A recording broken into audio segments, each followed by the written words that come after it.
बात तो ठीक बा, है के लोग ठीक बा, लोग है ना के वाला तक कंपटीशन लड़े आए बोलो, इन्हां लोग के केहू से प्यार नहीं थे।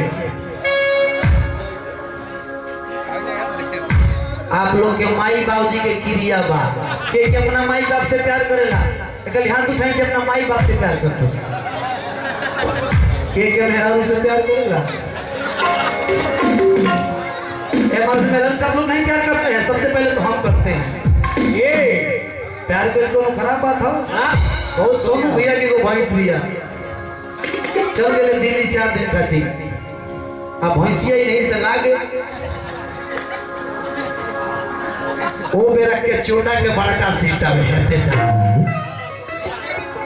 दुहाव माने उहे बात बा महाराज। देखिए कोनो माने लागला के मतलब उन गांव में लोग कोई तरह के लागे ना भैंसिया ही नहीं के देख के चल गए दिल्ली में। चारू गाय 4 दिन आ लगलो भैंस ही कर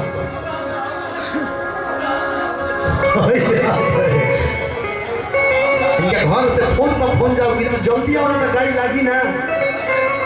फोन कइले बेचारू एक खाली घर है, पहले के भैंसिया के ले जो कनवा के लगे सटाओ ना माई, बेचारू ले जाके सटाओ लो, पहले की लाग जो बेरा लाग जो पर समाज है ओ दिन बेचारू कोई लीटर दूध देला सो 4 लीटर भर के लोग खा गए नहीं। खाली दोनों हाथ उठा करके खाली ताली बाजे माता रानी के दरबार में कि गणपति बप्पा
कहीं कम हो जाता भैया तो पढ़ा के रखिए। हरि गौरी चरण में नमन करी दुख बहतारी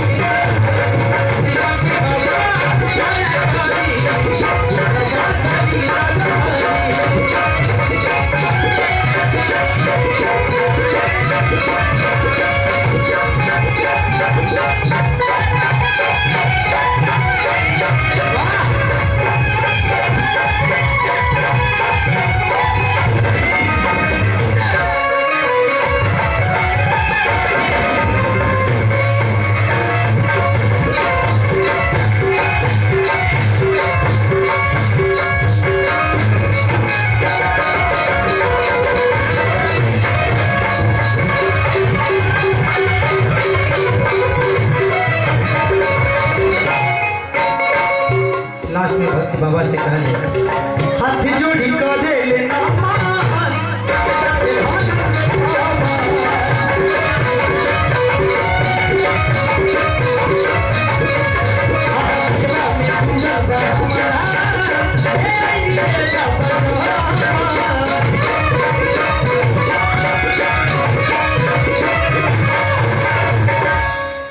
कि हाथ जोड़ी कर लेना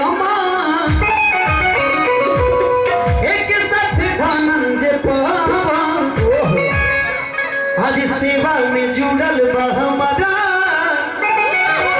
ये बाबा जावा कि लोटस में आई के